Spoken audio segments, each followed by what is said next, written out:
வாசிக்க போகிறோம். தீத்து எழுதின புஸ்தகம் நிருபம், தீத்து எழுதின நிருபம் புதிய ஏற்பாட்டில் 296வது பக்கத்தில் 3ஆம் அதிகாரம் 4ஆம் வசனத்திலிருந்து 7ஆம் வசனம் வரைக்கும் நான் வாசிக்கிறேன்.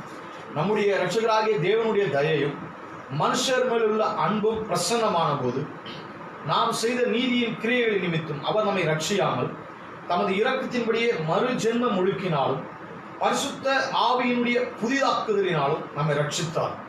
தமது கிருபையினாலே நாம் நீதிமான்களாக்கப்பட்டு நித்திய ஜீவன் உண்டாகும் என்கிற நம்பிக்கையின்படி சுதந்திரராக்கத்தக்கதாக அவர் நமது இரட்சகராகிய இயேசு கிறிஸ்து மூலமாய் அந்த பரிசுத்த ஆவியை நம்மேல் சம்பூர்ணமாய் பொழிந்தருளினார். ஆமென். டே ஆஃப் பெண்டிகாஸ்ட் அப்படின்னு சொன்னா ஒரு சில காரியங்களை மாத்திரம் ஞாபகம் வைக்க முடியாங்க. ஏன்னு சொன்னா டே ஆஃப் பெண்டிகாஸ்ட்ல நடந்த ஒரு மிகப்பெரிய இம்பாக்ட் பண்ண ஒரு காரியம் என்னன்னா பரிசுத்தாவினுடைய அபிஷேகம், அதுக்கப்புறம் பார்த்தீங்கன்னா மேசிவ் க்ரௌட் சால்வேஷன், ரட்சிக்கப்பட்டது. இப்படி ஒரு சில காரியங்களை மட்டும் நம்ம வந்து கால்குலேட் பண்ணோம். அதில் வந்து பெந்தேகோஸ்தே அப்படின்னும் போது நம்முடைய நினைவில் வர்றது என்ன அப்படின்னு சொன்னால் பரிசுத்தாவினுடைய காரியங்கள், கிரியைகள், அதுதான் ரொம்ப அதிகமாக வந்து நம்ம தியானிக்க வேண்டிய காரியம். ஆமென். ஏன்னு சொன்னால் இந்த பெந்தேகோஸ்தே அப்படின்றது பார்த்தீங்கன்னா இயேசு கிறிஸ்து மரித்து அடக்கம் பண்ணப்பட்டு உயிர்த்தெழுந்து அவர் பரமேறி சென்று அவர் வாழ்ந்து அவர் மரித்து உயிர்த்து அடக்கம் பண்ணப்பட்டு உயிர்த்தெழுந்த பிறகு அதிலிருந்து 50வது நாள் தான் கால்குலேட் பண்ணி பெண்டேகாஸ் அப்படின்னு சொல்லிட்டு கொண்டாடுறாங்க. பெந்தேகோஸ்தே அப்படின்னு சொல்லிட்டு 49 நாள் முடிந்து 50வது நாள் காலைல ஆரம்பிக்கும் போது பெந்தேகோஸ்தே அப்படின்னு நம்ம அப்போஸ்தலர் 1-2 வாசித்து பார்த்தீங்கன்னா அதை பற்றி நம்ம சொல்லப்பட்டிருக்கோம். அது கொண்டாடுறாங்க. அது வந்து பார்த்தீங்கன்னா அது வந்து ஒரு செலிப்ரேஷன் அவங்களுக்கு. என்ன செலிப்ரேஷன் அப்படின்னா பழைய ஏற்பாட்டிலே நீங்கள் கால்குலேட் பண்ணி பார்த்தீங்கன்னா நீங்கள் உபாகமம் 16ஆம் அதிகாரத்தை நீங்கள் எடுத்து வாசித்து பார்த்தீங்கன்னா அந்த 10ஆம் வசனம் முதல் நீங்கள் அப்படியே வாசித்து பார்த்தீங்கன்னா அங்கே ஆண்டவர் வந்து அவருக்கு ஒரு பண்டிகையை அவங்களுக்கு வந்து நியமிக்கிறார். என்ன பண்டிகைன்னா ஹார்வெஸ்ட் ஃபெஸ்டிவல் சொல்லி. இஸ்ரவேல் ஜனங்களுக்கு பொதுவாகவே ஜூயிஷ் கல்ச்சரில் ஹார்வெஸ்ட் ஃபெஸ்டிவல் வந்து ஒரு பயங்கரமான செலிப்ரேஷன். ஆமென்.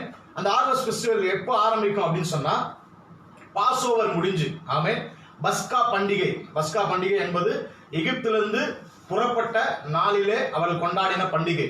கிட்டத்தட்ட 21 நாட்கள் அதை செலிப்ரேட் பண்ணுவாங்க பாருங்க. அந்த பஸ்கா பண்டிகையை புளிப்பில்லாத அப்பம், ஆட்டுக்குட்டி, கீரை அதெல்லாம் வச்சு என்ன பண்ணுவாங்க, செலிப்ரேட் பண்ணுவாங்க.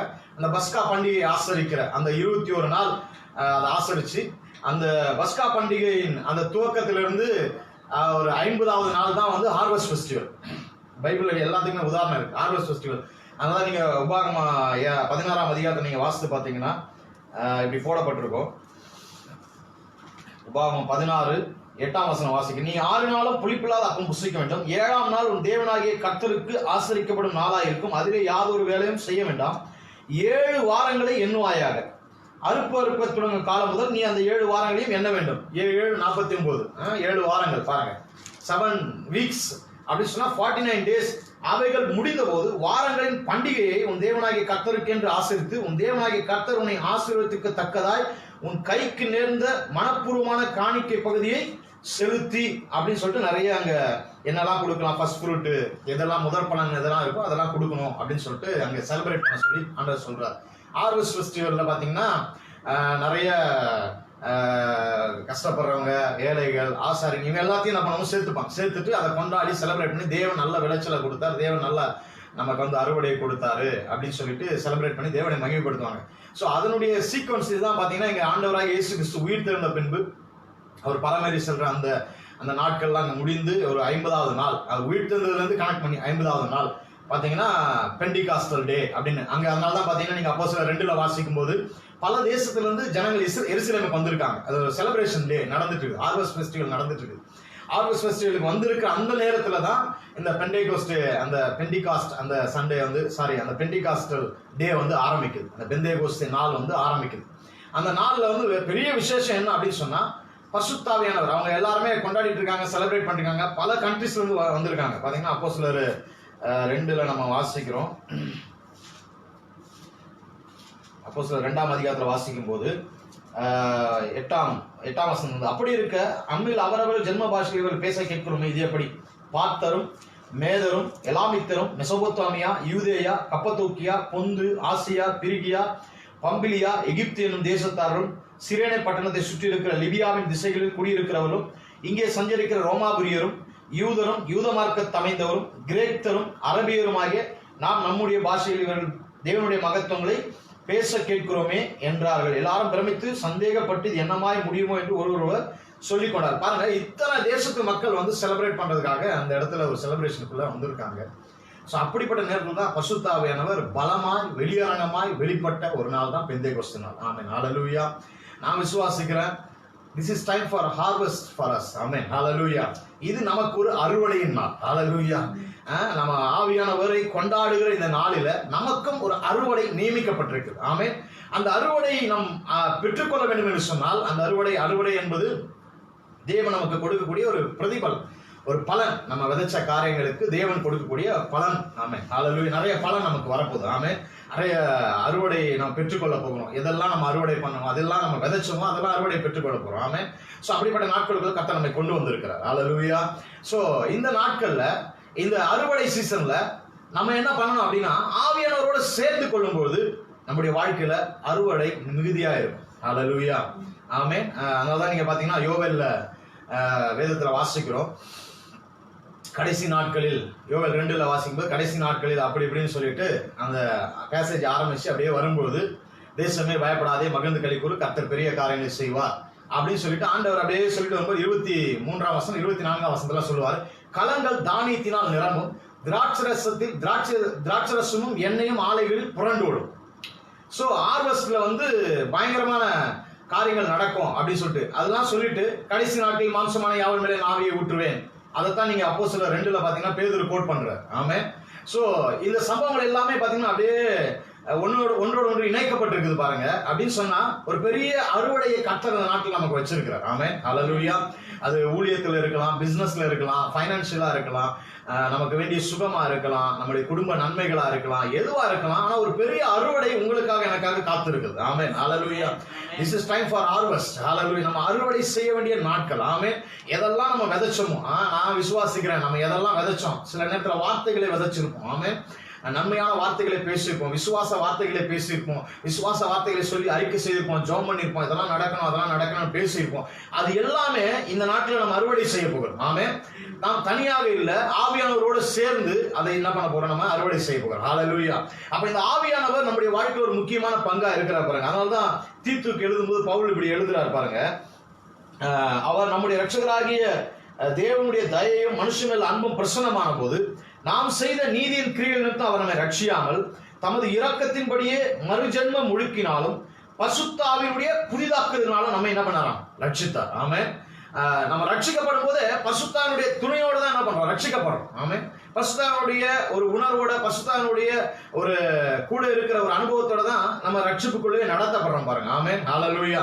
அவர் தான் நமக்கு அந்த உணர்வையே கொடுக்கிறார். ரட்சிக்கப்படணும், இது வந்து சரியில்லை, போற பாதை சரியில்லை, இப்படி மனம் திரும்பணும் அப்படின்ற எண்ணத்தெல்லாம் யாரு கொடுக்குறா, பரிசுத்தாவினர் தான் கொடுக்கிறார். அவர் தான் அதை தூண்டுறாரு. ஆமென்.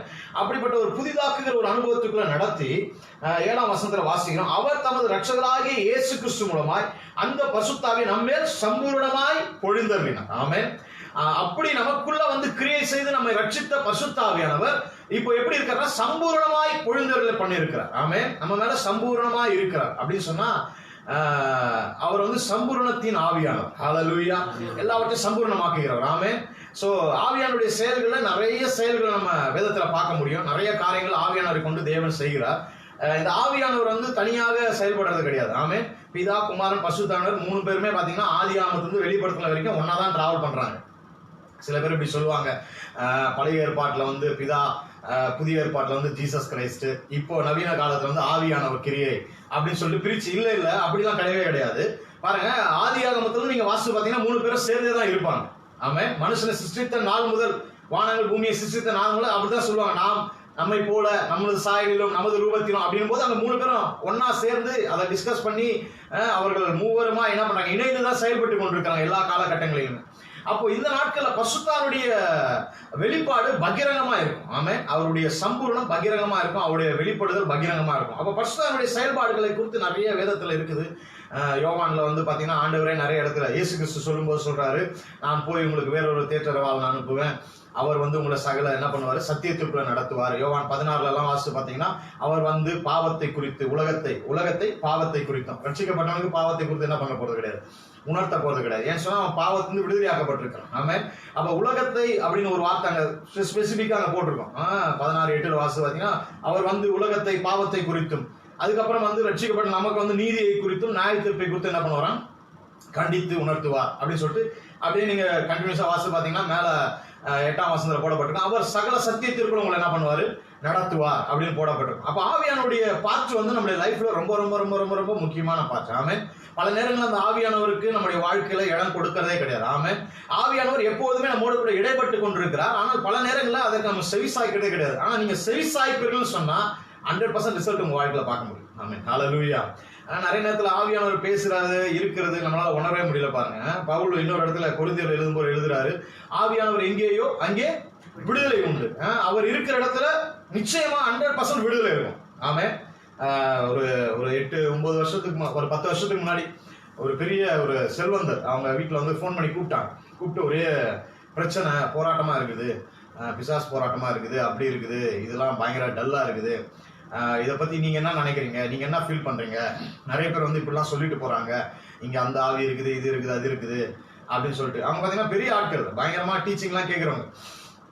அவங்க கிட்ட என்ன பேசுறதுன்னு தெரியல. ஆனா ஆவியானவர் அந்த நேரத்துல ஒரு காரியத்தை அவங்களோட பேசும்படி உணர்த்தினார். அவங்க கிட்ட கேட்டேன், நான் நீங்க ரட்சிக்கப்பட்டீங்களான்னு கேட்டேன். ரட்சிக்கப்பட்டிருக்கேன்னு சொன்னாங்க. அபிஷேகம் பெற்றிருக்கீங்களான்னு கேட்டேன். அபிஷேகம் பெற்றிருக்கேன். ஆவியானவர் உங்களுக்குள்ள இருக்கிறத உணர்றீங்களா அப்படின்னு கேட்டேன். அப்படி யோசிச்சாங்க. ஏன் அப்படி யோசிக்கிறீங்க அப்படின்னும் போது, இல்ல சில நேரங்களில் உணர முடியல, சில நேரங்களில் அந்த சில நேரங்கள் என்ன அப்படின்னு கண்டுபிடிங்க. அந்த சில நேரங்களில் நீங்க அவிசுவாசமான காரியங்களையும் தேவனுக்கு பிரியமில்லாத காரியங்களையும் நீங்க சிந்திப்பீங்க, யோசிப்பீங்க, பேசுவீங்க, செஞ்சுட்டு இருப்பீங்க. அந்த நேரத்துல உங்களால உணர முடியாது. அப்ப தேவனோட இசைந்து இருக்கும் போது ஆவியானவர் உணர்றீங்கல்ல, ஆமா ஜெபம் பண்ணும் போதெல்லாம் உணர்றேன். சோ ஆவியானவர் உங்களுக்குள்ள இருந்தாருன்னா வேதம் சொல்லுது, ஆவியானவர் எங்கேயோ அங்கே விடுதலை உண்டு. சோ உங்களுக்குள்ள ஆவியானவர் இருக்கிறத நீங்க எப்போதும் உணர்வீங்க அப்படின்னு சொன்னா உங்க எல்லை எங்க விடுதலை இருக்கும் அப்படின்னு சொன்னோடனே அவங்களுக்கு ஒரு பல்ப் எரிஞ்ச மாதிரி இருந்தது. அவங்க ரொம்ப சந்தோஷப்பட்டாங்க. சோ அப்படியா, ஆவியானவர் தான் நிச்சயமா விடுதலை இருக்கும். ஆமா ஆவியானவர், ஏன்னா பைபிள் அப்படிதான் சொல்லுது அப்படின்னு சொன்னோடனே அவங்களுக்கு ரொம்ப சந்தோஷமாயிடுச்சு. பாருங்க, அப்ப ஆவியானவர் மெயின் பார்ட்ல நம்முடைய லைஃப்ல நிறைய காரியங்களை செய்து கொண்டிருக்கிறார். ஆவியின் கிரியைகளை அவர் நடப்பித்துக் கொண்டிருக்கிறார். அப்போ நம்முடைய வாழ்க்கையில் நிறைய செயல்பாடுகள் ஆவியானவர் என்ன பண்றாரு, நம்மளை வந்து கட்டமைத்து நடத்தி கொண்டிருக்கிறார். நிறைய வழிகளுக்கு நேராய், நிறைய சூழ்நிலைகளுக்கு நேராய் நம்ம நேர்த்தியாய் நடத்துகிறார். பைபிள் அப்படிதான் சொல்லு, நேர்த்தியாய் நடத்துகிற பரிசுத்த ஆவியானவர், செம்மையான பாதையில நடத்துகிறவர், நம்மை கண்டித்து நடத்துகிறவர், உணர்த்துகிறவர், அப்படி நிறைய உதாரணம் நம்ம பார்க்கலாம். அதுல ஒரு செயல்பாடை குறித்து இன்னைக்கு நம்ம வந்து கொஞ்சம் தியானிக்க போறோம். ஆவியானவருடைய செயல்பாடுல ஒரு செயல்பாடு வருகிற மாதத்துல அதை குறித்து நம்ம அதிகமா தியானிக்க போறோம். ஒரு செயல்பாடு என்னன்னு சொன்னா, ஆவியானவர் எங்கெல்லாம் வராரோ அங்கெல்லாம் ரெஸ்டோரேஷன் இருக்கும் பாருங்க. ஆமென். அங்கெல்லாம் திரும்பவும் மீட்கப்படுகிற, திரும்பவும் மறுரூபமாக்கப்படுகிற, திரும்பவும் கட்டப்படுகிற, திரும்பவும் மறுசீரமைக்கப்படுகிற ஒரு உன்னத அனுபவம் அங்கெல்லாம் இருக்கும் பாருங்க. ஹல்லேலூயா. ரெஸ்டோரேஷன். ஹல்லேலூயா. ஹோலி ஸ்பிரிட் எங்கெல்லாம் வராரோ அங்கெல்லாம் ரெஸ்டோரேஷன் இருக்கும். ஆமென். எதெல்லாம் இழந்து கிடக்கிறோமோ அங்கே ஆவியானவர் வரும்போது அதை திரும்ப அவர் கட்டி நமக்கு வாழ்க்கையில திரும்ப கொடுக்க வல்லவராக இருக்கிறார். ஹல்லேலூயா. நீங்க யோவேல்ல நீங்க வாசித்து பாத்தீங்கன்னா அதுதான் அப்போஸ்தலர் நடவடிக்கைகள் 2ஆம் அதிகாரத்துல பேதுரு வந்து கோட் பண்றார் யோவேல்ல சொல்லப்பட்ட காரியங்கள். அங்க ஒரு ரெஸ்டோரேஷன் நடக்கிறதான், யோவேல் ரெஸ்டோரேஷன் நடந்ததான் வந்து அங்க பேதுரு வந்து கோட் பண்றதை நம்ம பார்க்கிறோம். அப்ப நம்முடைய வாழ்க்கையில ஆவியானவர் எப்பெல்லாம் நம்முடைய வாழ்க்கையில கிரியேட் செய்து கொண்டிருக்கிறாரோ அப்பெல்லாம் நிறைய காரியங்கள் ரெஸ்டோர் பண்ணப்படுகிறது. ஆமென். நான் விசுவாசிக்கிறேன் இந்த நாட்கள்ல ரெஸ்டோரேஷன் அதிகமா இருக்கும். ஆமென். நிறைய காரியங்களை திரும்பவும் ஆண்டவர் நம்மை கட்டி எழுப்புகிற ஒரு நாட்களா இது இருக்கும். ஆமென். உங்க பிசினஸ் திரும்ப எழுப்பி கட்டப்படும். ஆமென். உங்க பைனான்சியல் திரும்ப எழுப்பி கட்டப்படும். ஆமென். உங்க சுகம் திரும்ப எழுப்பி கட்டப்படும். உங்க ரட்சிப்பு திரும்ப கட்டப்படும். உங்க ஆவிக்குரிய வாழ்க்கை திரும்ப கட்டப்படும். உங்க ஜெப வாழ்க்கை திரும்ப கட்டப்படும். உங்க குடும்பம் திரும்ப கட்டப்படும். உங்க பிள்ளைகள் திரும்ப கட்டப்படுவார்கள். பிள்ளைகளின் படிப்பின் காரியங்கள் திரும்ப கட்டப்படும். ஹல்லேலூயா. அப்ப ஆவியானவருடைய மூவ் இந்த நாட்கள் அதிகமா இருக்கும். அதை தான் சொல்றேன் நான். ஆமென். அப்ப ஆவியானவர் நிறைய காரியங்களை ரெஸ்டோர் பண்ண விரும்புகிறார். ஆமென். நீங்க உதாரணமா வேதத்துல எடுத்து பாத்தீங்கன்னா ஆதியாகமம் புஸ்தகத்துல இருந்து நம்ம வருவோம் பாருங்க. ஆதியாகமம் 1ஆம் அதிகாரத்தை எடுத்துக்கொண்டீங்கன்னா 1ஆம் அதிகாரம் 1ஆம் வசனம் 2ஆம் வசனம்லாம் வாசிக்கிறோம். ஆதியிலே தேவன் வானத்தையும் பூமியையும் சிருஷ்டித்தார். பூமியானது ஒழுங்கின்மையும் வெறுமையுமா இருந்தது. ஆழத்தின் மேல் இருள் இருந்தது. தேவ ஆவியானவர் ஜலத்தின் மேல் அசைவாடி கொண்டிருந்தார். தேவன் வெளிச்சம் உண்டாக கடவுள் என்றார், வெளிச்சம் உண்டாயிற்று. ஆமென். 2ஆம் வசனமே வாசிக்கிறோம். பூமியானது ஒழுங்கின்மையும் வெறுமையுமா இருந்தது. ஆழத்தின் மேல் இருள் இருந்தது. ஆமென். பாருங்க, தேவன் வானத்தின் பூமி அழகா தான் படைச்சாரு. ஆனா அது எப்படி மாறினது அது தனியா ஒரு சப்ஜெக்ட் பாருங்க. அது முடிஞ்சா நம்ம சபையெல்லாம் ஓப்பன் ஆன பிறகு நிறைய காரியங்கள் நம்ம பைபிள் ஸ்டடிலாம் நடத்தலாம். வீடுகளில் நடத்தும்போது நிறைய காரியங்கள் எக்ஸ்பிளைன் பண்ண முடியும். அப்போ பார்த்தீங்கன்னா பூமியானது ஒழுங்கின்மையாக மாறிடுச்சு, வெறுமையாக மாறிடுச்சு, இருள் வந்துடுச்சு, எல்லாமே கொலாப்ஸ் ஆயிடுச்சு. எல்லாமே படைக்கப்பட்டது எல்லாமே அந்த அழகெல்லாம் கெட்டு போய் பிசாசு ஒரு வகையில் என்ன பண்ணிட்டான், எல்லாத்தையும் சீரழிச்சிட்டான். ஆனால் அடுத்த வார்த்தை சொல்லுது, ஆவியானவர் ஜலத்தின் மேல் அசைவாடி கொண்டிருந்தார். அல்லேலூயா. இது ரொம்ப முக்கியம் பாருங்க. ஏன்னு சொன்னா ஆவியானவர் எங்கெல்லாம் வராரோ அங்கெல்லாம் ஒரு ஹோப் கிடைக்குது, நமக்கு ஒரு நம்பிக்கை கிடைக்குது. என்ன அப்படின்னா, திரும்பவும் என் வாழ்க்கை இதை விட சூப்பரா, இதை விட மேன்மையா, இதை விட உன்னதமா சீரமைக்கப்படும். அல்லேலூயா. அதனாலதான் ஆவியானவர் வராரு. ஆமென். ஒருவேளை உங்க வாழ்க்கை இப்படிப்பட்ட ஒரு சூழ்நிலைக்குள்ள இருக்குது அப்படின்னா, ஒழுங்கின்மையா, வெறுமையா, எங்க பார்த்தாலும் இருள் நிரம்பி இருக்குதுங்களா, கவலைப்படாதீங்க. ஆவியானவர் உங்க கூட இருக்கிறார். அல்லேலூயா. ஆமென். அதை ரெஸ்டோர் பண்ணுவார். ஆமென். அதை ரெஸ்டோர் பண்றக்கூடிய ஒரு வல்லமை, ஒரு பவர் அவருக்கு இருக்குது. ஆமென். ஹல்லேலூயா. அது என்னை கொண்டுதான், எனக்குள்ள தான் செய்ய போறார். ஹல்லேலூயா. அவர் ஏதோ தனியா இருந்தாலும் செய்ய போறது கிடையாது. என்னுடைய வாழ்க்கையில திரும்பவுமா சில காரியங்களை ரெஸ்டோர் பண்ண விரும்புகிறார். ஆமென். அங்க இதெல்லாம் இருக்குது. இதெல்லாம் இருந்த உடனே பிதாவோ இயேசு கிறிஸ்துவோ ஆவியானவரோ உட்காந்து கவலைப்படல, கண்ணீர் வடைக்கல. ஆட்டோமேட்டிக்கா ஆவியானவர் வந்த உடனே அங்க அடுத்த மூவ் என்ன நடக்குதுன்னா, வெளிச்சம் உண்டாக கடவுள்னு பேச ஆரம்பிச்சிடறாங்க பாருங்க. அவங்க பேசுறது அப்படியே நடக்க ஆரம்பிக்குது. ஆமே. நீங்க அப்படியே வாசித்து வந்தீங்கன்னா எல்லாமே நல்லது என்று கண்டார், நல்லது என்று கண்டார், நல்லது என்று கண்டார். ஆமே. தீமை எல்லாமே நல்லதா மாறிடுச்சு. ஆமே. நான் சொல்றேன், ஆவியானவர் ஒரு மனுஷனுடைய வாழ்க்கையில வரும்போது அவருடைய வாழ்க்கை முழுவதுமாய் ரெஸ்டோர் பண்ணப்படுகிற ஒரு அனுபவத்துக்குள்ள கர்த்தர் நம்மை நடத்துவார். ஆமென். This is the season of restoration. ஆமென். நம்ம ஒரு மந்த் ரெஸ்டோரேஷன் சொன்னோம், ஒரு இயர் ரெஸ்டோரேஷன் சொன்னோம். நான் இப்ப சொல்றேன் தீர்க்கதரிசனமா, this is the season of restoration. ஆமென். ஹல்லேலூயா. தேசத்துல, பட்டணத்துல, வேலையில, வேலை ஸ்தலத்துல, பிசினஸ்ல, ஆவிக்குரிய வாழ்க்கையில, சபைகளில, ஊழியங்களில, எல்லாவற்றிலுமே ஒரு ரெஸ்டோரேஷனை நீங்களும் நானும் பார்க்க முடியும். ஹல்லேலூயா. இயேசு கிறிஸ்து மரித்த பின்பு பாத்தீங்கன்னா, மரித்தவர் உயிர்த்தெழுந்த பின்பு பல காரியங்கள்ல ஜனங்கள் சிதறடிக்கப்பட்டார்கள். நிறைய அற்புதம் பெற்றவர்கள், குறிப்பா சீஷர்கள், அவர்களுக்குள்ள ஒரு பெரிய பயம், ஒரு பெரிய திகில், ஒரு பெரிய அடுத்து கவர்மெண்ட் நம்மளை என்ன செய்ய போகுதுன்னு தெரியல. ஏன்னா இயேசு கூடவே சுத்திட்டு இருந்தாங்க இல்லைங்களா. சோ இவங்க நம்மளை என்ன பண்ணுவாங்கன்னு தெரியல, ஒரு பயத்துல, நடுக்கத்துல, திகில் இருக்கும்போது தான் இயேசு கிறிஸ்து உயிர்த்தெழுந்த பின்பு அங்கங்க தரிசனமாகி அவரோட பேச ஆரம்பிக்கிறார், போதிக்க ஆரம்பிக்கிறார். கிட்டத்தட்ட ஒரு 40 நாட்கள் அவரோட என்ன பண்றாரு, டிராவல் பண்றாரு. 40 நாட்கள் அவருக்கு பேசுறாரு, போதிக்கிறார். பயப்படாதே, சமாதானமாயிரு, நான் உயிரோட தான் இருக்கிறேன், நான் அனுப்ப போகிற தேற்றரவாளன் உங்களுக்கு உதவி செய்வாரு, நீங்க போய் எருசலேமிலே காத்திருங்க, வாக்குத்தத்தம் பண்ணப்பட்ட பரிசுத்த ஆவியை பெற்றுக்கொள்ளுங்கள், அவர் உங்களை என்ன பண்ணுவார், அழகா நடத்துவாரு, நீங்க எதுக்கும் பயப்பட தேவையில்ல அப்படின்ற குறித்துலாம் அவங்களுக்கு என்ன பண்ணாரு, போதிச்சு அவர் நடத்துறதை நம்ம பார்க்கிறோம். என்ன சொல்ல வர்றாரு அப்படின்னா, இதெல்லாம் முடிஞ்சிச்சுன்னு நினைக்காதீங்க, ஏதோ சிலுவை மரணம் இதெல்லாம் முடிஞ்சு அதுதான் இதோட தேவனுடைய ராஜ்யமோ, தேவனுடைய காரியங்களோ, தேவனுடைய ஆசீர்வாதங்களோ, தேவனுடைய செயல்பாடுகளோ, தேவனுடைய நன்மைகளோ முடிஞ்சிச்சுன்னு நினைக்காதீங்க. ஆவியானவர் ஒருவர் வருவார், அவர் ரெஸ்டோர் பண்ண ஆரம்பிப்பார். ஹல்லேலூயா. எதெல்லாம் வெற்றிடமாயிருச்சோ, எதெல்லாம் கேப் வந்துருச்சோ, எங்கெல்லாம் இருள் சூழ்ந்திருந்தோ அதெல்லாம் திரும்ப அவர் ரெஸ்டோர் பண்ணுவாரு. அந்த ரெஸ்டோரேஷன் இதை விட பெஸ்டா இருக்கும். ஆமென். இதை விட மேன்மையா இருக்கும், இதை விட பயங்கரமா இருக்கும் அப்படின்றத அங்கே இயேசு கிறிஸ்து அவர்களுக்கு டீச் பண்றதை நம்ம பார்க்கிறோம். ஆமென். ஹல்லேலூயா. அப்போ நம்முடைய வாழ்க்கையில ஆவியானவர் எப்போதுமே அவர் இடைப்பட விரும்புகிறார். ஹல்லேலூயா. அவர் முதலாவது ஒரு மனுஷனுடைய வாழ்க்கையில அநேக காரியங்களை ரெஸ்டோர் பண்ண விரும்புகிறார். ஆமென். இந்த மாலையில நீங்க பார்த்து கொண்டிருக்க உங்க வாழ்க்கையில நீங்க இருந்த பொசிஷன் நீங்க என்ன பண்ணிருக்கலாம், மாறி போயிருக்கலாம். ஒருவேளை நல்லா இருந்தேன், நல்லா வாழ்ந்தேன், ஆனா இன்னைக்கு என் வாழ்க்கையில வெறுமையா இருக்குது, இன்னைக்கு என் வாழ்க்கை ஒழுங்கின்மையா இருக்குது, இன்னைக்கு என் வாழ்க்கை இருள் நிறைந்து இருக்குது அப்படின்னு நீங்க சொல்லிட்டு இருக்கலாம். ஆனா ஒரு காரியம் ஞாபகம் வச்சுக்கோங்க, உங்களோடு கூட ஆவியானவர் இருக்கிறார். ஆமென். அவரை மட்டும் ஃபோக்கஸ் பண்ணுங்க. ஆமென். ஏன்னு சொன்னா நம்ம இன்னைக்கு ஆவியானவரை ஃபோக்கஸ் பண்றது கிடையாது, நம்ம பிரச்சனைகளையே ஃபோக்கஸ் பண்ணிட்டு இருக்கோம். நிறைய நேரத்துல நம்ம சூழ்நிலைகளே ஃபோக்கஸ் பண்ணிட்டு இருக்கோம். இந்த பிரச்சனை, அந்த பிரச்சனை, இந்த இருள், அந்த இருள். நிறைய பேர் பாத்தீங்கன்னா சில நேரங்கள்ல பாவத்தை பத்தியே பேசிட்டு இருப்பாங்க. ஆமென். ஏன்னு சொன்னா அதை பேச பேச பேச அது அதிகமாயிட்டே இருக்குது, திரும்ப அதை தான் பேசுறாங்க. ஆமென். சில பேர் என்ன பண்ணுவாங்க, பயத்தை பத்தியே பேசிட்டு இருப்பாங்க, அது திரும்ப திரும்ப பயம் வந்துட்டே இருக்கும். ஹல்லேலூயா. சில பேர் அவர்கள் எதை பேசுறாங்க அதுதான் வாழ்க்கை கிரியை செய்து இருக்கு. நான் சொல்றேன், ஆவியானவரை பத்தி பேசுங்க, ஆவியானவரை ஃபோக்கஸ் பண்ணுங்க, உங்க வாழ்க்கை ரெஸ்டோர் பண்ணப்படும். ஹல்லேலூயா. ஏன் சொன்னா ஆவியானுடைய மிகப்பெரிய வேலைனா ரெஸ்டோரேஷன். இன்னொரு உதாரணம் கூட நான் சொல்றேன் பாருங்க. ஆதியாகமம் 11ஆம் அதிகாரத்துல ஜனங்களா என்ன பண்றாங்க, நோவாவின் வெள்ளத்துக்கு அப்புறம் ஒன்று கூடி ஒரு பெரிய கோபுரத்தை கட்டி எழுப்பணும், வானத்துக்கு ஏறணும், தேவனுக்கு மேலாக என்ன பண்ணணும், போனோம் அப்படின்னு ஒரு தவறான எண்ணத்தோட, அதாவது சரியான எண்ணத்தோட போயிருந்தா தேவன் அங்க விட்டுருப்பாரு. ஆனா இவர்கள் மாம்ச பலத்தினால் எல்லாத்தையும் செஞ்சிடலாம், நம்மளால முடியும், தேவனை மீறிடலாம், தேவனை மிஞ்சி நம்ம பெரிய காரியங்களை செய்யலாம் அப்படின்னு கட்ட ஆரம்பிக்கும் போது தேவன் என்ன பண்றாரு, நம்ம இறங்கி போய் இது சரியில்லை, இவர்கள் சிந்திக்கிற அந்த காரியம் சரியில்லை, நம்ம இறங்கி போய் என்ன பண்ணுவோம், இவர்களை பிரித்து தாறுமாறாக்கும், இவர்கள் பாஷைகளை தாறுமாறாக்கும். அங்கதான் நிறைய பாஷைகள் புறப்பட்டு வருது பாருங்க. 11ஆம் அதிகாரத்தை நீங்க ஆதியாகமம் 11 பாத்தீங்கன்னா பாஷைகள் தாறுமாறாக்கப்படுகிறது. ஆனா புதிய ஏற்பாட்டில் அப்படியே வரும்போது அப்போஸ்தலர் 2ல வாசிக்கிறோம், எது தாறுமாறாக்கப்பட்டுச்சோ, எது சரியில்லாததுனால தாறுமாறாக்கப்பட்டுச்சோ, அது அப்போஸ்தலர் 2ல வந்து ஆண்டவர் ரெஸ்டோர் பண்றார். ஆமென். அதே பாஷையை திரும்ப கொடுத்து எல்லாரையும் ஒருங்கிணைக்கிறார். ஹல்லேலூயா. ஆமென். ஆவியானுடைய வேலையை தான் பாருங்க, ரெஸ்டோர் பண்றது தான். அது எவ்வளோ வருஷமானாலும் எவ்வளோ காரியமானாலும் ஆவியானவர் வந்துட்டாருன்னா நீங்க இழந்து போனதெல்லாம் தோண்டி எடுத்து வந்து கையில கொடுத்துருவார். எத்தனை பேர் ஆமென் சொல்றீங்க? ஹல்லேலூயா. நிறைய நஷ்டப்பட்டு போயிடுச்சு, அது அதாவது அந்த சாப்டரே க்ளோஸ் ஆயிடுச்சு, இனி வராது அப்படின்னு நினைக்கிறதெல்லாம் ஆவியானவர் வரும்போது அதை திரும்ப கையில கொண்டு வந்து கொடுப்பார். எத்தனை பேர் ஆமென் சொல்றீங்க? அதுதான் ஆவியானுடைய ரெஸ்டோரேஷன் பவர். ஆமென். ஹல்லேலூயா. அதாவது பயங்கரமா அவர் செய்ய போறார் இந்த நாட்கள்ல. ஹல்லேலூயா. இந்த நாட்கள்ல நீங்க எதிர்பார்ப்போடு இருக்கிற ஒவ்வொரு வாழ்க்கை கர்த்தர் செய்வார். நீங்க பாத்தீங்கன்னா எசேக்கியேல் 37 வாசிக்கும் போது அங்கேயும் அப்படிதான் வாசிக்கிறோம். கர்த்தருடைய நாளில் கர்த்தருடைய கரம் என் மேல் அமர்ந்து கர்த்தருடைய நாளில் நான் ஆவிக்குள்ளானேன் அப்படின்னு சொல்லிட்டு எசேக்கியேல் சொல்றோம். ஆவியானவரோட சேர்ந்து கொண்டேன் அப்படின்னு சொல்றான். ஆவியானவருக்குள்ள நான் மறைக்கப்பட்டதுனால அவன் போய் காட்டும் போது சூழ்நிலைகள்லாம் என்ன பண்றான், இவன் பார்த்து பேசுறான். எலும்புகள் நிறைந்த பள்ளத்தாக்க பேசும்போது அந்த எலும்புகள் மட்டும்தான் பார்க்கறான் அவன்.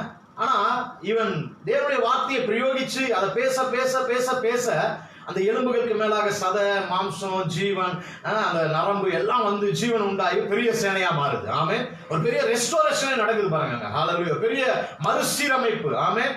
மறுசீரமைப்பு அவருடைய வாழ்க்கையில உண்டாகிறதை நாம் பார்க்கிறோம். நம்முடைய வாழ்க்கையில ஆவியானவரை சார்ந்து கொள்ளும் போது, பிடித்துக் கொள்ளும் போது, அதனாலதான் வேதத்துல நம்ம அடிக்கடி வாசிக்கிறோம், அந்நிய பாஷையில பேசி நம்ம என்ன பண்ணோம், நம்மளுக்கு பக்தி விருத்தி உண்டாக நம்மை பலப்படுத்துவதற்கு அந்நிய பாஷையில பேசி ஜெபம் பவுல் நிறைய நிருபங்களை எழுதுகிறத பார்க்கிறோம். கொரிந்தியர்லாம் ஸ்பெஷலி எழுதுகிறத பார்க்கலாம். அப்ப நம்முடைய வாழ்க்கை ஆவியானோட சேர்ந்து நடக்கிற ஒரு உன்னத கிருபை நமக்கு வேணும். ஆவியானவரை சார்ந்து கொள்கிற ஒரு உன்னத கிருபை வேணும். நம்முடைய வாழ்க்கை ஆவியானவர் 24 hours இடைப்பட்டு கொண்டுதான் இருக்கிறார்.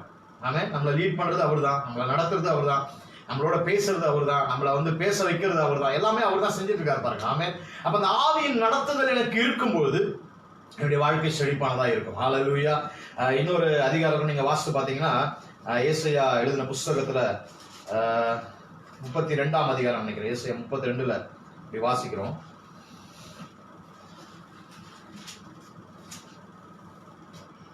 ஏசாயா 32:15 இப்படி சொல்லப்பட்டிருக்கு, உன்னதத்திலிருந்து நம்மேல் ஆவி ஊற்றப்பட மட்டும் அப்படியே இருக்கும், அப்பொழுது வனாந்திரம் செழிப்பான வயல்வெளியாகும், செழிப்பான வயல்வெளி காடாக எனப்படும். ஆமென். நான் சொன்னேன் இல்லைங்களா, ரெஸ்டோரேஷன்ன்றது வந்து சாதாரண ரெஸ்டோரேஷன் கிடையாது, அது வந்து மிகப்பெரியசா இருக்கும். ஆமென். நம்முடைய நன்மை 1% நீங்க இழந்து போயிட்டீங்க அப்படின்னா அது 1000 மடங்கு பெரிதாய் காணப்படும். ஹல்லேலூயா. அப்ப இங்க வேதத்துல வாசி, உன்னதத்திலிருந்து ஆவி ஊற்றப்பட மட்டும் வனாந்திரம் அப்படியே தான் இருக்கும். ஆமென். ஆவியானவர் வர வரைக்கும் காரியங்கள் அப்படியே தான் இருக்கும், ஒண்ணுமே நடக்காத போல தான் இருக்கும். ஆனால் ஊற்றப்பட்ட பின்பு வனாந்திரம் வயல்வெளியாய் மாறிவிடும். ஆமென். ஒரு சடன் ஷிஃப்ட்டை வந்து ஆவியானவர் அங்க உண்டு பண்றதை பார்க்கணும். ஆமென். இது வந்து ஆவியானவர்களை மட்டும்தான் செய்ய முடியும் பாருங்க. ஹல்லேலூயா. உலகத்தால முடியாது, ஞானத்தால முடியாது, படிப்பால முடியாது, திறமையால முடியாது. உங்க வாழ்க்கையில ஒரு ஷிஃப்ட் வேணும், ஒரு மறுரூபம் வேணும், ஒரு மறுசீரமைப்பு வேணும், ஒரு மேன்மையான காரியம் நடக்கணும் அப்படின்னு சொன்னா நான் சொல்றேன், ஆவியானவரோடு சேரும்போது அங்கே உங்களோட வாழ்க்கையில என்ன பண்ணுதுன்னா ஒரு மிகப்பெரிய மறுசீரமைப்பு உண்டாகுது. வனாந்திரம் அப்படியே ஷிஃப்ட் ஆகுது, வயல்வெளியா மாறுது, வயல்வெளி அப்படியே காடாக மாறுதான் பாருங்க. அப்படின்னு சொன்னா பெரிய லெவல்ல. ஆமே. ஒரு பீஸ் ஆஃப் லேண்ட் வந்து ஒரு பிக் லேண்டா மாறுது. ஹல்லேலூயா. நான் சொல்றேன், ஆவியானவர் வரும்போது நம்முடைய வாழ்க்கையில எல்லாமே சீரமைக்கப்படுகிறது. ஹல்லேலூயா.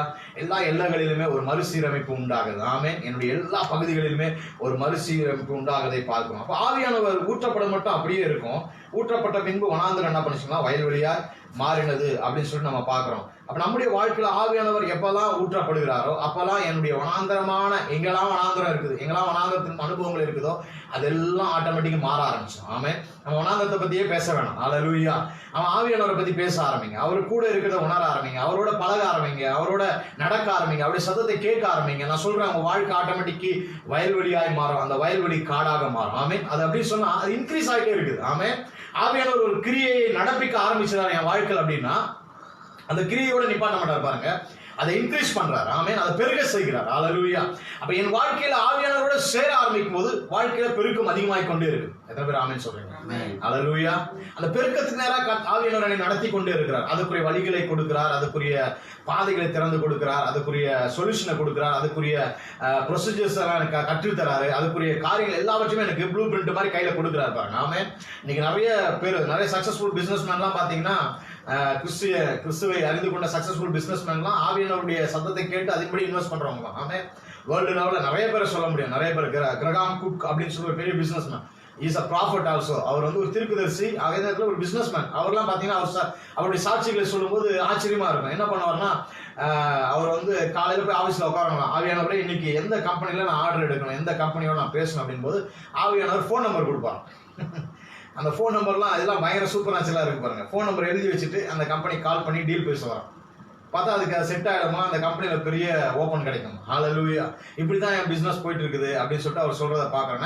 நிறைய பேர் சொல்றாங்க அப்படி சாட்சிகள். ஹல்லேலூயா. அப்போ ஆவியானோட சேர்ந்து கொள்ளும்போது முடியாத காரியங்கள்லாம் முடிய பண்ணுகிறவர். ஆமென். நடக்காத காரியங்கள் நடக்க ஆரம்பிக்கும்.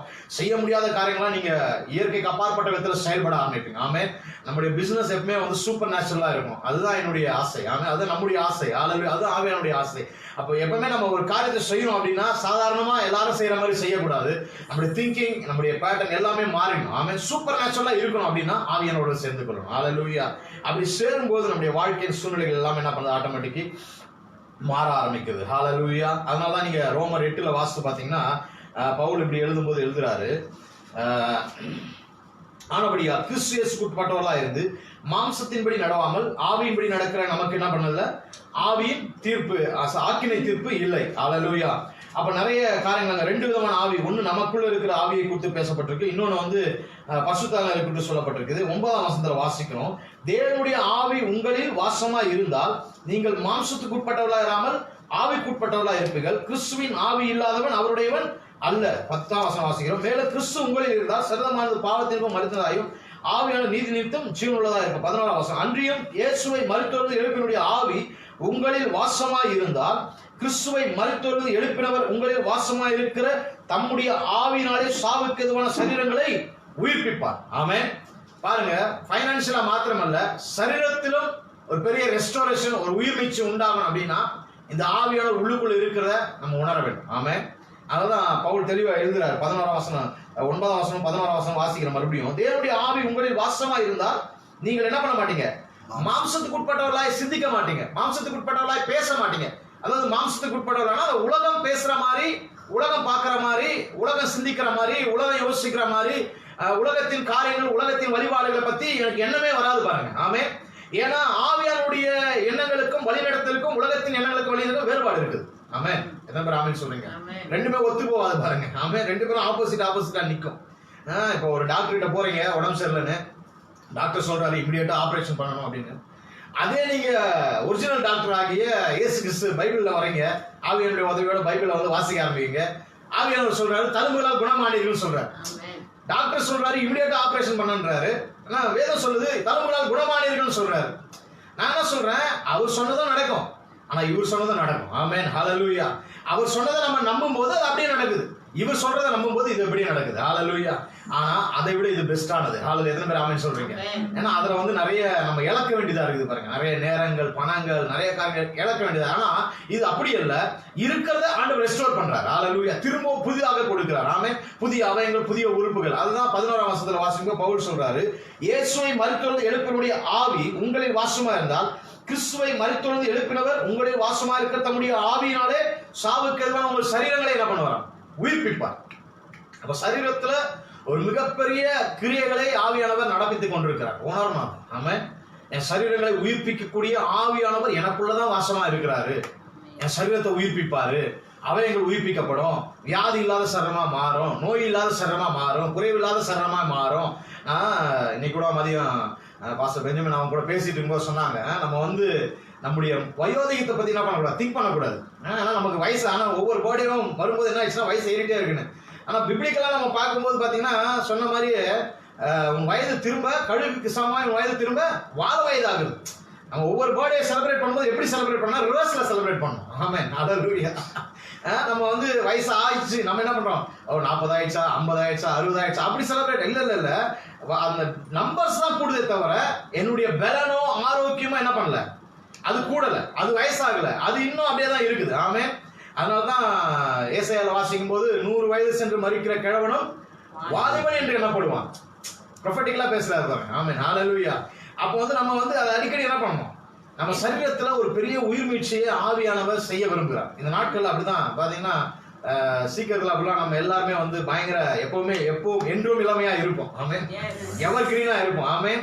அப்படி நம்ம வாலிபம் அப்படி இருந்துச்சுன்னு வச்சுங்களேன், மனைவி கணவனை இருக்க மாட்டாங்க, கனவி மனவனை இருக்க மாட்டாங்க, மனைவி கணவனை இருக்க மாட்டாங்க, பிள்ளைகள்லாம் என்ன பண்ணுவாங்க, அது ஒரு சந்தோஷமான வாழ்க்கை பாருங்க. ஆமே, அந்த மைண்ட் செட் தாங்க நமக்கு. ஆமே, ஹல்லேலூயா. அந்த இளமையில இருக்கிற மைண்ட் செட்டு நமக்குள்ள இப்பவும் இருந்துச்சுன்னா அப்ப எப்படி என்ஜாய் பண்ணுவோம் அப்படிதான் இப்பயும் என்ஜாய் பண்ணுவோம். ஹல்லேலூயா. நமக்கு அந்த மைண்ட் செட் இல்லாதனால இன்னைக்கு என்ன ஆயிடுச்சுன்னா, கல்யாணம் ஆனே ஒய்ஃபு, பிள்ளைங்க, குடும்பம், வயசாயிடுச்சு, நாட்கள் போயிட்டு இருக்கு, பிள்ளைங்க வளர்றாங்க, இது அப்படி அது அப்படி, இல்ல அதெல்லாம் ஓரம். நான் எப்பவுமே இப்படிதான் இருக்கிறேன், இளமையா தான் இருக்கேன். ஹல்லேலூயா. என்னால எப்பவுமே அது செய்ய முடியும். ஆமே, ஹல்லேலூயா. எல்லா காரியங்களும் என்னால செயல்படுத்த முடியும். ஹல்லேலூயா. என்றும் இளமை. ஆமே. நீங்க எரேமியா 17 வாசிக்கும் போது எரேமியா தீர்க்கதரிசி இப்படிதான் சொல்றாரு, அவன் தண்ணீர் அண்டையிலே நாட்டப்பட்டதும், ஆமே, அவனுடைய வேறு எப்பொழுதும் பச்சையாய் இருக்கிறதும், நீரண்டையிலே நடப்பட்டதுமாய் மரத்தை போல இருக்கிறான். சங்கீதம் 1 அதுதான் வாசிக்கிறோம். ஆமே. அப்ப அப்படின்னு சொன்னா எப்பவுமே எவர் கிரீன் லைஃப். ஹல்லேலூயா. அப்ப நம்முடைய சரீரத்துல ஒரு மிகப்பெரிய உயிர் மீச்சு ஆவியானவர் வைத்திருக்கிறார், டெபாசிட் பண்ணி வச்சிருக்கிறார். ஆமே. அதை நம்ம என்ன பண்றதுன்னா உணரதே இல்லை. ஹல்லேலூயா. ஒரே ஒரு வசனத்தை மாத்திரம் நம்ம வாசித்து முடிக்க போகிறோம். 1 கொரிந்தியர் 6ஆம் அதிகாரம் 19ஆம் வசனம் நினைக்கிறேன். 1 கொரிந்தியர்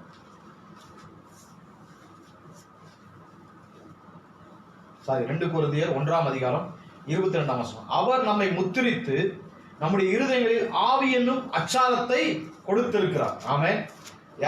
21 வாசிங்க. உங்களோட கூட எங்களையும் கிறிஸ்துவுக்குள் ஸ்திரப்படுத்தி நம்மை அபிஷேகம் பண்ணினவர் தேவனே, அவர் நம்மை முத்திரித்து. 2 கொரிந்தியர் 1ஆம் அதிகாரம் 22ஆம் வசனம். யாரு? கிறிஸ்து பிதா நம்மை முத்திரித்து நம்முடைய இருதயங்களில் ஆவி என்னும் அச்சாரத்தை கொடுத்திருக்கிறார். நீங்க ஆங்கிலத்தில் வாசித்து பாத்தீங்கன்னா அது ஒரு கேரண்டி லைஃப். அச்சாரம்ன்றது கேரண்டி அல்லது செக்யூரிட்டி டெபாசிட் அப்படின்னு சொல்றது. ஆமே. அது மாறவே மாறாதுங்க, அதனுடைய தன்மை மாறவே மாறாது, அது என்றென்றைக்கும் அப்படியே தான் இருக்கும். ஆமே. அப்படிப்பட்ட ஒரு கேரண்டியான லைஃப ஆவியானவர் மூலமா எனக்கு கொடுக்கப்பட்டிருக்கு. ஆமே. அப்படிப்பட்ட ஆவியானவரை கேரண்டியா எனக்கு உள்ள வச்சிருக்கிறார். அவர் ஒரு நாள் என்னை விட்டு போக மாட்டாரு, அவர் சொன்னதை செய்யாம இருக்க மாட்டாரு, எல்லாவற்றையும் அவர் எல்லா நேரங்களும் என்ன பண்ணுவாரு, நடத்துகிறவரா இருக்கிறார். அப்படிதான் போடப்பட்டிருக்குது. நம்முடைய இருதயங்களிலே ஆவி என்னும் அச்சாரம். ஆமே. ஆவி என்னும் அப்படின்னு சொன்னா பரிசுத்தாவியினுடைய அச்சாரம், பரிசுத்தாவினுடைய செக்யூரிட்டி, பரிசுத்தாவினுடைய ஒரு கேரண்டியான லைஃப் நமக்கு கொடுக்கப்பட்டிருக்கு. ஆமே. அவரோட சேர்ந்து கொள்ளும் போது அந்த லைஃப் நமக்கு பெருக ஆரம்பிக்குது. ஹல்லேலூயா. அப்ப சரீரத்துல ஒரு பெரிய ஷிஃப்ட இந்த நாட்கள் ஆவியானவர் கொடுப்பார். ஆமே.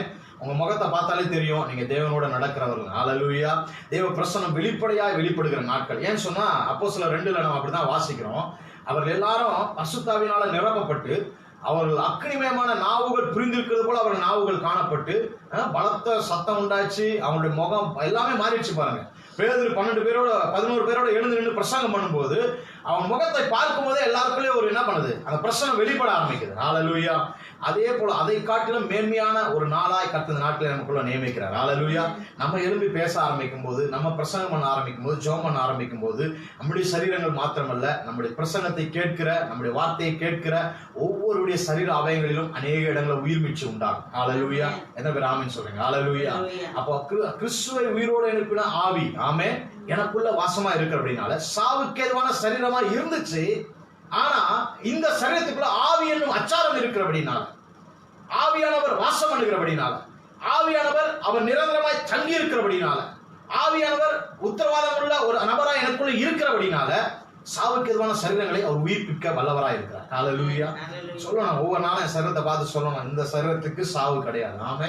இந்த சரீர அவயங்களுக்கு, உறுப்புகளுக்கு பலன் குன்றி போகாது. ஆமே. குறைந்து போகாது. இந்த சரீர உறுப்புகள் ஒரு நாள் செத்து போகாது, கெட்டு போகாது, அழுகி போகாது, எலும்புகள் தேய்ந்து போகாது, முட்டியில தேய்மானம் இருக்காது. ஒவ்வொரு நாளும் சொல்லணும். ஹல்லேலூயா. ஏன் சொன்னா இது நானா சொல்லல, எனக்குள்ள இருக்கிற ஆவியானவர் என்ன சொல்ல வைக்கிறதா. நான் சொல்லும் போது, நான் ஆவியானவரோட சேர்ந்து சொல்லும் போது காரியங்கள் புதிதாக சிருஷ்டிக்கப்படுகிறது. ஆதியாகமத்தில் வாசனம் இல்லைங்களா? முதல் வசனம் 1ஆம் அதிகாரத்துல ஆவியானவர் ஜலத்தின் மேல் அசைவாடி கொண்டு வந்தாராம். அதுக்கப்புறம் தான் வார்த்தை பிரவகித்து இதான் பேசுறாரு. ஆமே. இயேசு மூலமா பேசுறாரு, வார்த்தையை வெளிப்படுத்துறாரு. வெளிச்சம் உண்டாக கடவுள்ன்றாரு. ஆவியானோட சேர்ந்து வெளிச்சம் உண்டாக கடவுள்னா வெளிச்சம் என்ன பண்ணுச்சு, டக்குன்னு உண்டாயிடுச்சு. அப்ப நம்ம வாழ்க்கையில என்ன பண்ணணும், அப்படி பேச ஆரம்பிக்கும். எத்தனை பேர் ஆமென் சொல்றீங்க? ஹல்லேலூயா. நம்ம பேச ஆரம்பிக்கணும். ஆவியானோடு சேர்ந்து பேச ஆரம்பிக்கும் போது இந்த வார்த்தை புதிதான காரியங்களை உருவாக்கும். ஹல்லேலூயா. நம்ம இதனால அதுதான் தியானிப்போம். பெண்டிகாஸ்டல் டேல வந்து நம்ம அதை தான் தியானிக்கும். ஆவியானவர் திரும்பவும் என் வாழ்க்கை என்ன பண்றாரு, ரெஸ்டோர் பண்றாரு. ஹல்லேலூயா, எத்தனை பேர் ஆமென் சொல்றீங்க? நமக்கு ஒரு பெரிய ரெஸ்டோரேஷன் இருக்குது, ஒரு பெரிய ஹார்வெஸ்ட் இருக்குது. அதில் பயப்படாதீங்க, இது கடைசி காலம் அப்படின்னு நிறைய செய்திகள் வரலாம். பரவாயில்ல, இருக்கட்டும், கடைசி காலமா இருக்கட்டும். ஆனா கடைசி காலத்துல தேவனுடைய மகிமை பயங்கரமா வெளிப்பட ஆரம்பிக்கும். ஹல்லேலூயா, ஆமென். கடைசி லாஸ்ட் அவர் கூட சொல்லலாம், என்ன வேணாலும் சொல்லிக்கலாம். ஆனாலும் தேவனுடைய வல்லமை பகிரங்கமாய் திரும்பவும் ரெஸ்டோர் பண்ணப்படுகிற ஒரு நாட்களுக்குள்ள நம்ம வந்திருக்கிறோம். அதனால எல்லாரும் எதிர்பார்ப்போடு இருங்க, உற்சாகமா இருங்க, சந்தோஷமா இருங்க, ஆவியானோட இணைந்து கொள்ளுங்க, ஆவியானோட இணைந்து ஒரு வாழ்க்கை வாழ ஆரம்பிங்க. கர்த்தர் உங்களை என்னை பெரிய காரியங்களை செய்ய அவர் நம்மை நடத்துவாராக. ஆமென். கண்களை மூடி ஒரு நிமிஷம் அப்படியே ஆண்டவர் சமூகத்தில் நோக்கி பார்த்து, பரலோக தகப்பனுடைய வார்த்தையில கேட்ட ஒவ்வொரு பிள்ளைகளுக்காய் ஜெபிக்கிறோம்ப்பா.